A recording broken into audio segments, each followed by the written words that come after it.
welcome. It's great to have you here. I'm Jonathan Foust here. I'm one of my favorite people on the planet here, Richard Faulds, otherwise known as Shobhan. He's a fellow Pennsylvania boy. And, I've talked in the past around the power of being with like-minded friends, with spiritual friends. And I've always joked around the thing that I loved about living in the ashram was about being surrounded by maniacs for God. And we're going to talk tonight with one of the true maniacs for God in the very, very best sense. He's a long-term, a depth practitioner. He and his wife, Dana, moved to the ashram a long, long time ago. And he served as the lawyer for Kripalu Center for many years. He served as the president, as the CEO, and as the board chair.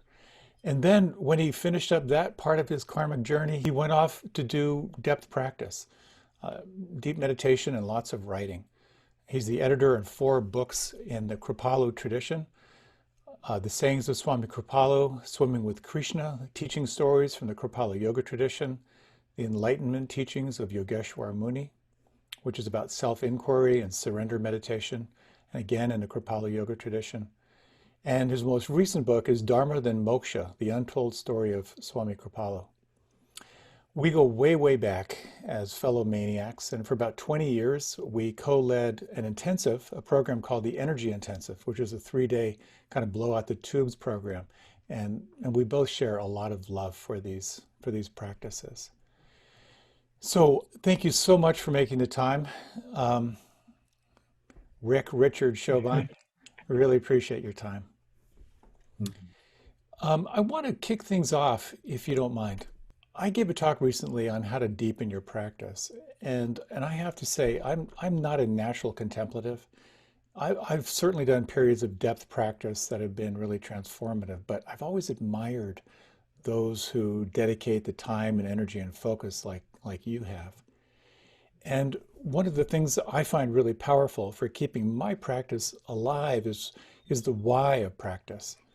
How powerful it is to dwell on why the practice is so important to me. So you've dedicated substantial life force to your practice, and I'm just curious, what is your personal why? I think there are a couple of levels of answers to that. So one thing is just constitutional. From a very early age, I had a strong spiritual drive. And what I really wanted most in life was contact with ultimate reality, to say it in really straightforward terms, to explore like my full potential and to explore higher realities. And I can't really explain that because even before it was a concept or a knowing, there was a drive, there was an urge. So I'd have to say constitutionally, I'm kind of have a natural inclination toward mysticism. So maybe I would say, I don't know that I would call myself a contemplative, because that kind of conjures up the idea of a tranquil, reflective person. And it's not that I'm not that, but I have a stronger drive than that. I have a stronger energy. So I've always been pulled in that direction. But then also, Jonathan, as I've practiced and as I've seen the results and as I've tasted deeper experience and brought forth some of my potential, that's only increased. So I don't think at this point it feels like I'm coming from an ought to or a should or some kind of an ideal. There are times in the past when I think I was driven by some grandiose notions that you might call like idealism. But at this point, it's just what I actually authentically want. It's what I want to spend my days doing. And it's not so much that I meditate all the time or something like that. It's not that. It's not, I don't spend my days doing that. But I'm talking about everyday depth contact once or twice. Without that, I really don't feel like I'm doing my Dharma, essentially, that I'm doing what I'm really here to do. So it's an interesting thing because there's this thing in the back of my mind sometimes, and for a lot of people, which is like, oh, I have to meditate. Just this sense of like, I made a commitment. I know it's good for me. I don't necessarily want to do it, but I have to meditate. And it's sometimes just helpful kind of linguistically to substitute the word I get to meditate.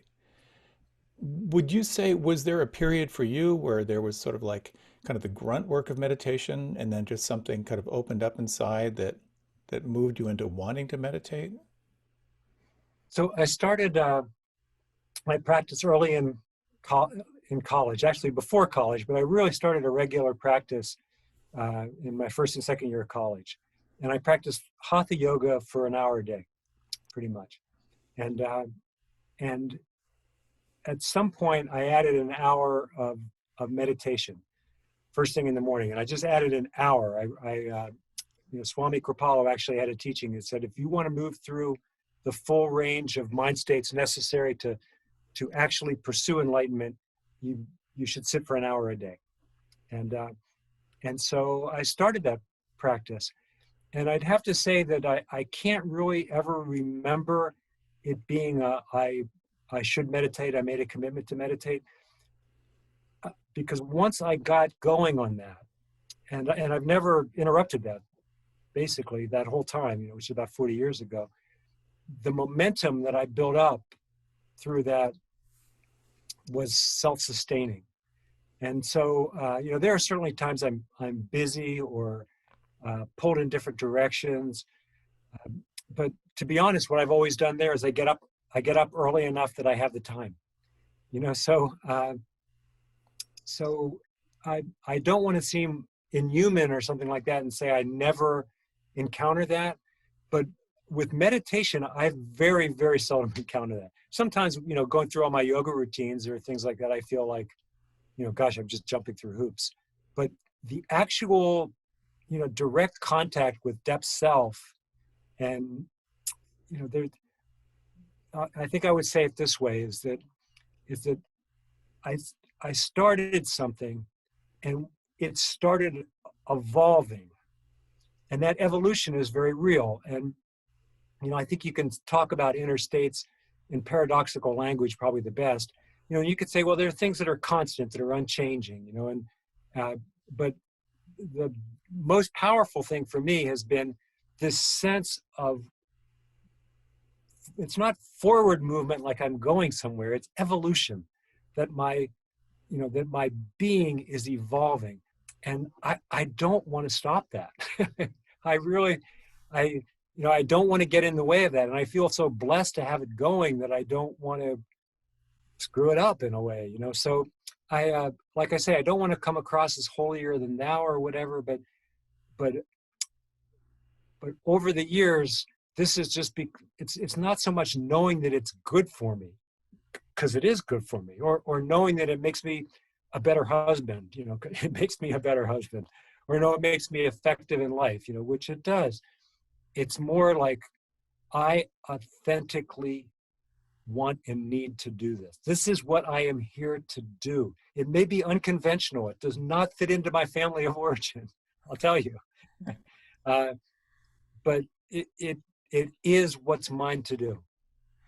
It's curious because I always love that phrase of your path or your Dharma is what you can't not do, and it just sounds like you started your practice, you started it and you very quickly got some kind of like neural feedback or some kind of consciousness feedback that this was something that was important and you prioritized it, and then a momentum, really built.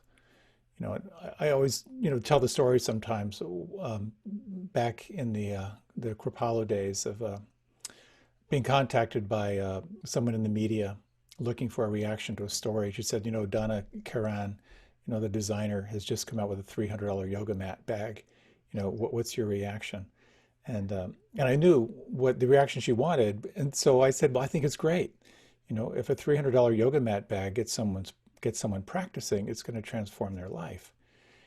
And I think it's a very interesting thing that with the call to meditation, the call to yoga is so strong right now because, the suffering and the challenges are so strong right now. Mm-hmm. So for many people, there's this immediate blush of like, whoa, this is great, this feels good.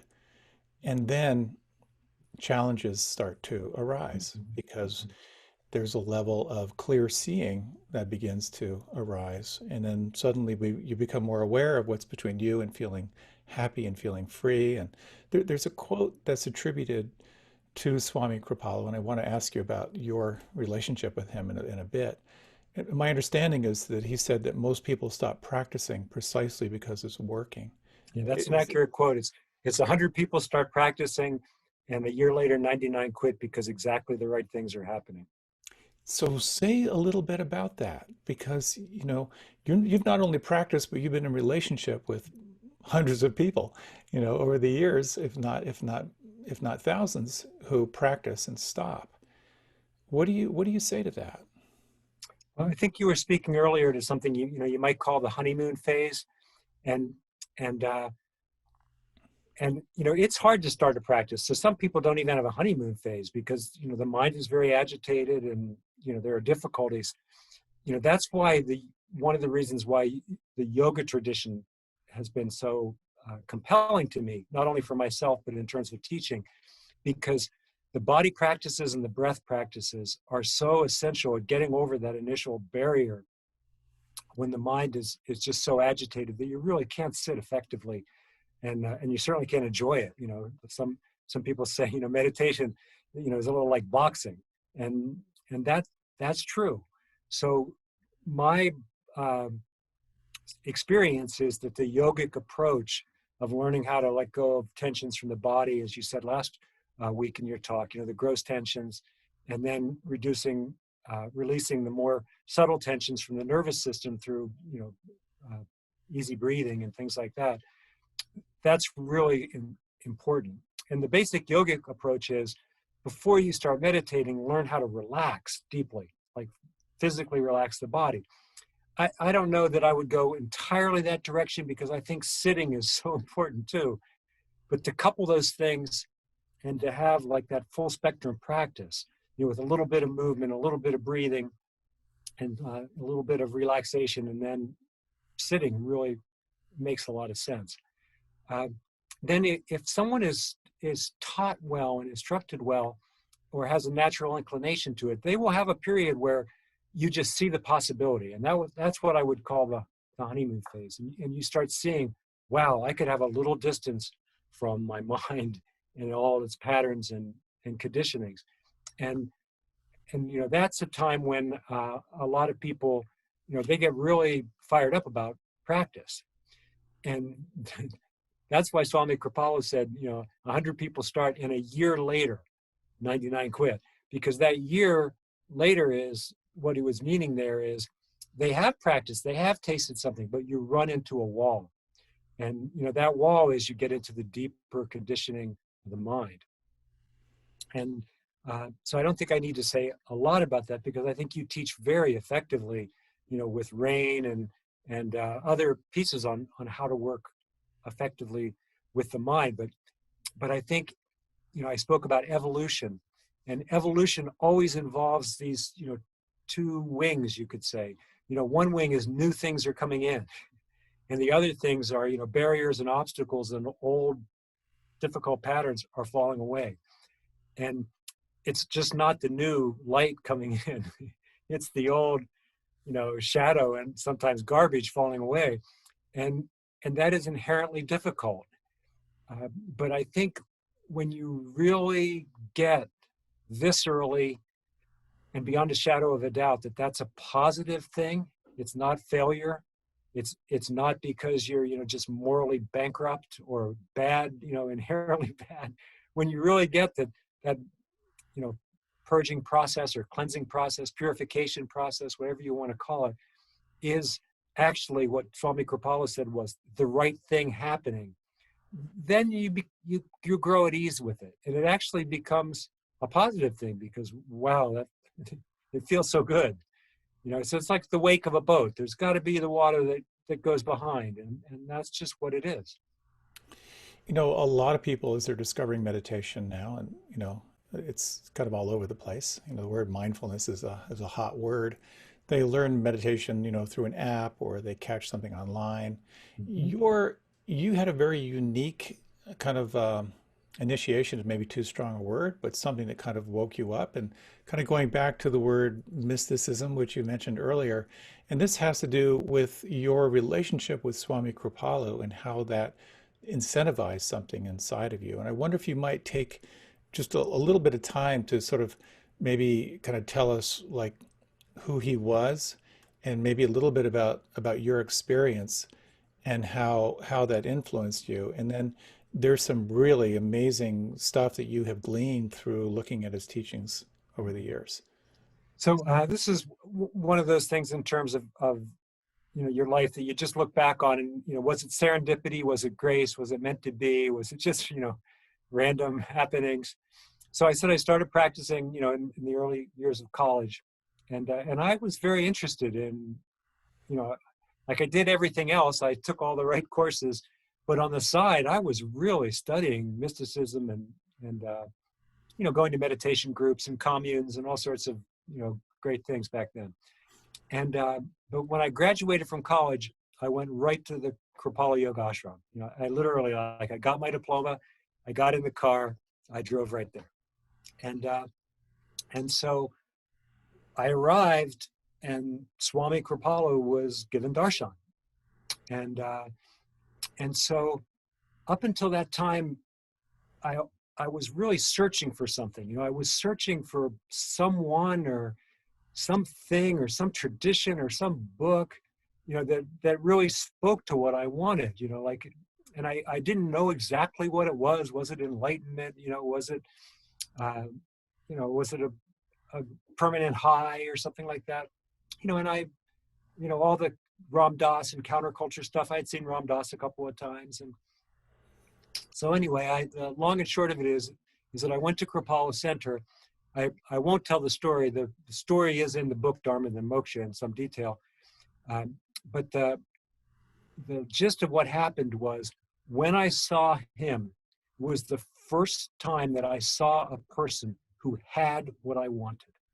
And it was really clear to me. And it was the first time, and literally the impact was so strong because I said, my God, this exists. It wasn't just some intuition, it wasn't just some craziness on my part. This really exists. And so what am I saying? What is this? What did he have? And I knew that he had found a way to bring forth the full power of his soul. Like that he brought the full power of his being into the room, right there with you, not in some, samadhi state, but in presence. And it was really powerful. The guy emanated an energy that it felt like you could fly a kite in it. And at the same time, he was really tender and loving. Like it wasn't a blustery energy or a male strong energy. It was a male female balanced energy that had this tender caring and this sheer spiritual power. And it's not that I wanted those things, I wanted those things, but that's not really what it was. Is I said, he found a way to do that. I want to do that. And that's where it all really began. So there was something in his presence that obviously lit something up inside of you. It was the combination of power and caring. That was really the rocket fuel. I had met powerful people and I had met like really lovey-dovey people, but this guy created both of those together. Can you share a little bit about him and talk about depth practitioners? He was a pretty good example of someone who basically turned his life over to practice. Well, I know a lot of this are in your books. That's okay. I don't mind talking about it, and I'm not trying to sell books or anything. So, I really feel like I've met a lot of yogis, a lot of lamas, a lot of Buddhist practitioners and things, and I have respect and for a lot of people and hold a lot of people in high esteem. And Swami Kripalu feels to me like he was qualitatively different in some way. And I think the reason why he was qualitatively different was because of the rigor of his practice. So the storyline of it is basically for 30 years, he was 10 hours a day in Kundalini yoga meditation. And that rewired his body mind. I mean, it was really clear to me when I saw him. It's like, whoa, this guy is wired different than anybody I've ever seen. He moved differently. His eyes moved differently. Just literally, it was like, is this guy a human being or is he some variant of something? And it wasn't like he wasn't a human being, but he was different. He was qualitatively different. And I think what that was it was the reflection of his practice. And so, one of the things that I want to do, in talking to any group or this group, is to really be of benefit. And I would have to say honestly that a number of things about Swami Kripalu's life that I emulated were actually not appropriate and were even harmful for me. Like when I said earlier that I had some idealisms and I, perhaps, went in some grandiose notions, I think those came because I was trying to emulate him or follow his example in some way. It wasn't like hero worship, but I was like, it's all about intensity and length of practice. Well, it's not really. It's about quality of practice. Yes, so this brings up a really interesting topic and something that was kind of a major feature of his teachings from what I understand. And that is the distinction between householders, those who are practicing, who have relationships and families and responsibilities and commitments in the world, and those who are renunciates, those who have who've withdrawn from the world in order to dedicate all of their life energy toward practice. And I know back in our ashram days, there was this sort of idealization, at least in my mind, around the renunciate thing. And I used to think of myself as a junior varsity monk, for many years. So I think you were a varsity monk myself. well, You really were, but go ahead. Stumbling monk. What is it? What is that phrase? Someone says, another year, another foolish monk, nothing's changed. So a little bit on this distinction, because obviously most of us are living in the world with commitments and responsibilities. And so I think I want to even preface this, because I just find this really interesting, is first of all, is this concept around the why, and that is like, why do we practice? What does it mean to be awake? What does it mean to be realized? What does it mean to be enlightened? And then is it possible, if you're living in the world, how far can you go? Is there a distinction ultimately between being a renunciate and being a practitioner in the world? That's a lot, so I'll just let you start off. This is really, it's really important, and it's important because it has the potential to leverage people, I think, to a whole different level of practice, in my opinion. So that's why I think it's worth spending time on. So traditionally there was this distinction, and Swami Kripalu was a true renunciate. It was appropriate to him, and I'll come back to that. It wasn't appropriate to me, and that's if there's any negative fallout in this whole thing for me, it was that distinction in our ashram was really mistakenly misinterpreted, in my opinion. So one of the things I want to just say right off the bat is, in our ashram, there was the idea that the householder path was a second-class path and it couldn't take you to a true enlightenment. And I can say to you, that is not true. That's erroneous, it's fallacious, and it's not what Swami Kripalu taught when I dug deeply into it. And that's really why I'm working on this book that I'm having so much trouble actually getting done. There's a fascinating story from the Buddhist tradition on Buddha's life, actually. And so Buddha left his wife and kid. For 6 years, he practiced intensively with some yogis, and then he ended up under the bo tree and he got enlightened. And so I'm certainly saying in a short thing that most of your listeners will already know that part of the story.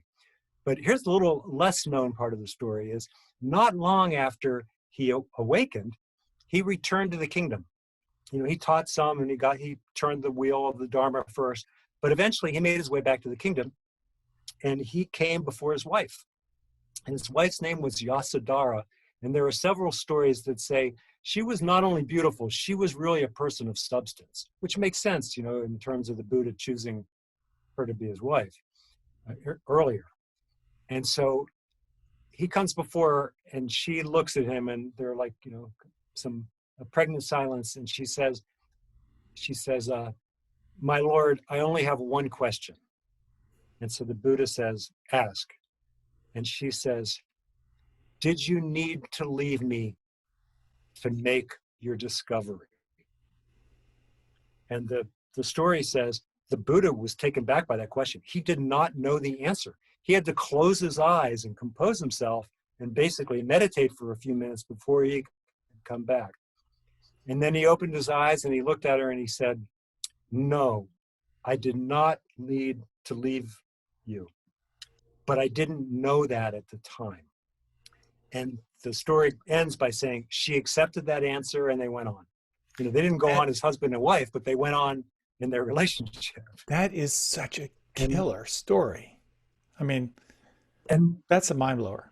I think it's a mind blower, and it has this really critical, important point in there, which is there's a clear statement that it is possible.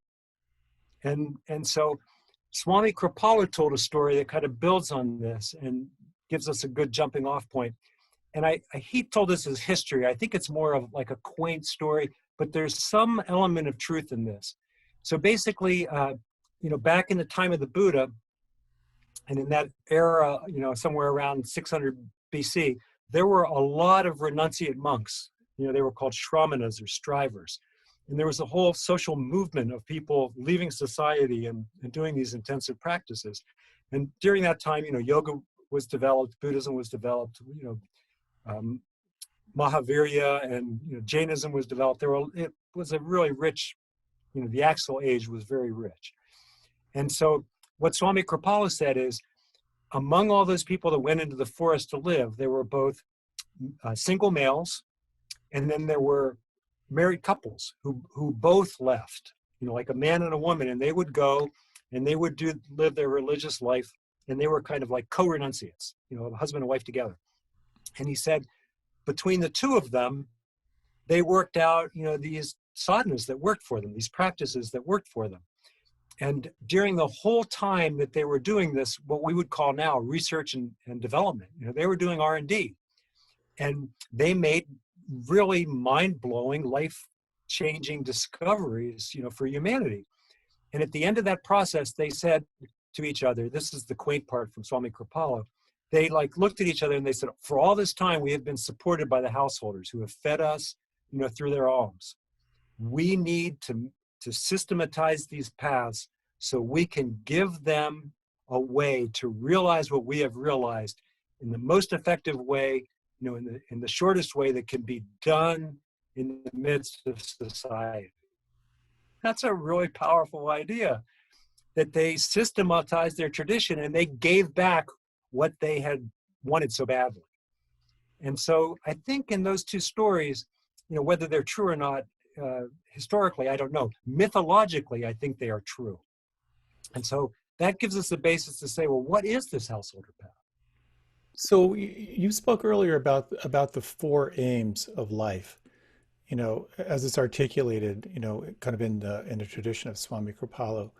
Can you maybe share a little bit about that and sort of how that fits into sort of what we think of as like skillful living, but also around self-realization? This is such a pivotal and important teaching, in my opinion. So the four aims of life, to state them in contemporary terms, the best way to state them is security, enjoyment, self-actualization, and self-realization. This comes from the Hindu tradition, so it's more self-realization versus no self-realization. But I'd say, an ultimate level. And so the teaching is very clear, and if you get this, you just understand that a householder has four aims of life, all four. So they want to be secure, The traditional word for that was artha, or wealth, but they need material means because they are supporting a household. They need kama, or pleasure, because your life really needs to be enjoyable. If your life is miserable, you're not going to do very well on any level. So you need to establish a certain measure of enjoyment. The third one is dharma, and dharma is such a big word. We could talk all day about the interpretation of it, but in contemporary terms, it's self-actualization. It's making the most of all your potentials, both your worldly potentials and your spiritual potentials. And then the last one, moksha, liberation, that's the idea of basically spiritual growth and evolution.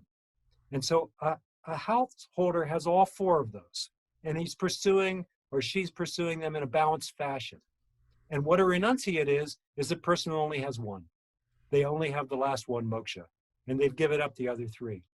And so you can find out whether you should be following a householder or a renunciate path very simply. Are you seeking to better your life in any way? Well, if you are, you're a householder.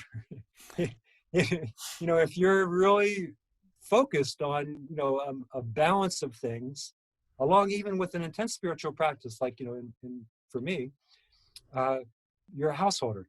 If you're truly in a situation where, with burning zeal, you're pursuing single-mindedly, nirvana, you're a renunciate. And Buddha was a renunciate in that phase of his life. He truly was, for the rest of his life. So was Swami Kripalu. There's a little bit of Maslow's hierarchy of needs there, that Absolutely. if you are food insecure, you're not going to be able to move into any level of creativity and enjoyment and so forth. So there is sort of that sense from the householder point of view of taking responsibility to organize your life in a way that you can experience creativity, you can experience your heart, you can begin to, open up into the mystery. Well, I would imagine, and I think this is true, that I think even if I remember correctly, Swami Kripalu talked about how something in the unfolding of one's life that you will be supported in your practice when you could have get to that level of withdrawing from the world. As he was fully supported by those who followed him. No, I think what you just said was the Maslow's piece. This is an amazing teaching because this is like 500, 600 BC, and Maslow comes out with this in 1960s, and it's really cutting edge. But it's all there. It's really there. And this is not saying that the first three aims are not important. And if you read Swami Kripalu's teachings clearly, it's just what you just said. He said,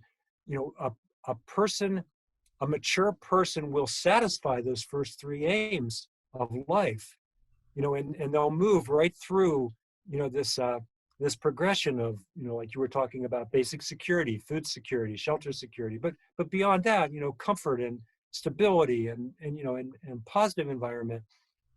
And then it goes, like morality, and then beyond morality into ethics, and beyond ethics, into service. And those are all really critical parts of the path.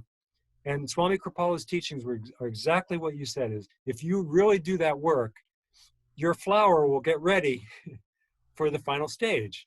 And that doesn't mean that you will not practice or that you will not spiritually evolve during that initial process. It's not like you set your spiritual life or your inner life aside.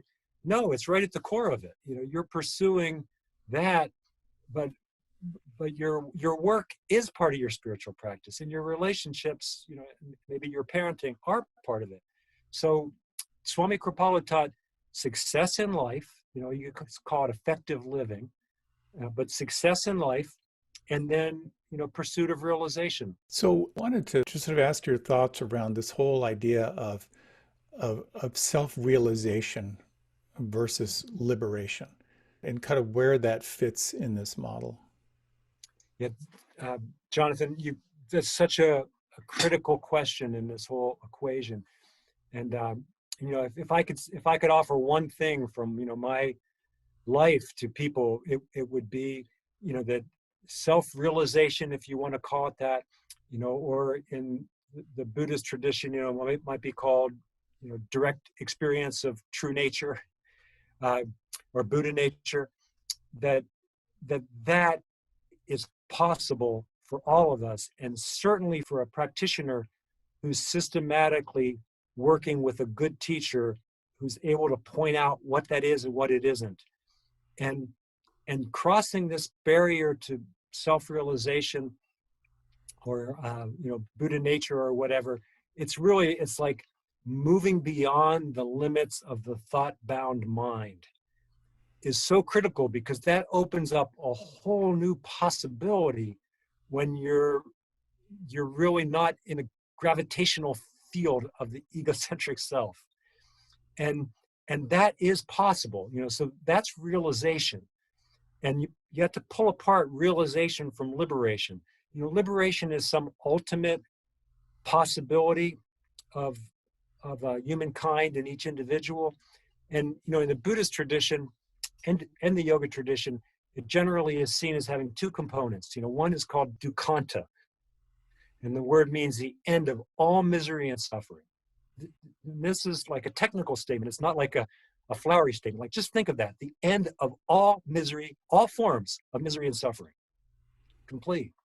And then the next one is mukti, which is this tremendous freedom, and really like an elevation and an upliftment, and just a not only a elimination of suffering, but basically a joy. And so with realization, you can glimpse that. You can actually taste it. It's not only glimpse or taste, you can be in periods of it. But the idea of establishing yourself in a steady state of that is, what Swami Kripalu said was, that is a different endeavor than knowing it.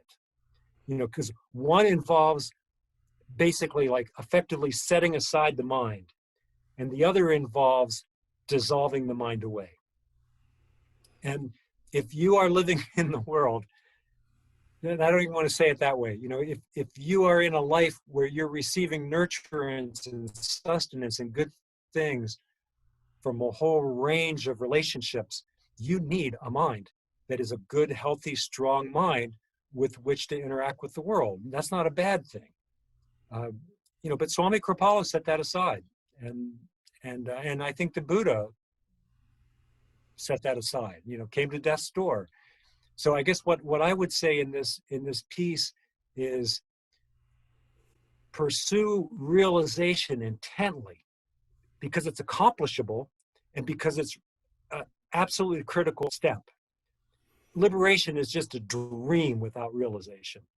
And if you establish yourself in realization, then open up to other possibilities. But that sequence is so critical. Yeah. And the realization part is, Sylvia Boorstein said, it's easier than you think. Well, and so much of kind of getting caught in sort of that myth of liberation, as I like to say, that so much of my spiritual career ended up being chasing lights and rainbows, because there would be a transcendent experience, and then when it would change would be followed by depression. What did I do to lose this? And it's been such a reframe for me to recognize that those glimpses are deeply, deeply nourishing. Maharishi Mahesh Yogi has this little phrase, which is it's so cute. He says, "You water the root and enjoy the fruit." Mm-hmm. And in many ways, just as you're describing it, when you can move beyond the linear mind and rest in that presence, or rest in that mystery, it waters the root, and everything becomes more alive and more present. And that kind of practice, just what you described, that's the essence of the householder practice. Is, you certainly have a learning phase, and we'll go through a phase, but the core of it is learning how to periodically move beyond the limits of the thought-bound mind, if we're going to use that term, or rest in the presence, be present to the presence. There's all sorts of words that people use, which can get very confusing. In the early days, they used to call it superconscious meditation, but the idea is it's outside that tumult of the mind. And then most of the householder's life will just be nurturing, watering the roots from a practice that regularly brings them into contact with that for periods of time. The old Maharishi thing, 20 minutes twice a day. That's, if you spend 10 minutes from those 20-minute periods in that beyond mind place, your life will be very, very different. And my personal experience is that over time, your hunger and thirst for that will actually begin to, you'll say, I want to know, I want to know this fully, and that's where I am. And it's not like where I am in terms of like having accomplished something. Where I am is I'm very clear on what I want most. And it doesn't mean that that's the only thing that I'm pursuing. It means that, that I will die happily if I know that in this, in this particular endeavor is where I invested my true life force. And that involves, hopefully being of benefit to others as well. But anyway, that's just me. That's so well put. Um, I've got about 15 other questions lined up, and we are right here at time. Oh, wow. I just want to thank you for your friendship and for walking this path and so articulately describing kind of the inner world and what's possible in this practice. You are an inspiration. Jonathan, uh, I say hi to your community, and I'm just glad to have you as a friend too. Thank you. Thank you so much, and onward and to be continued.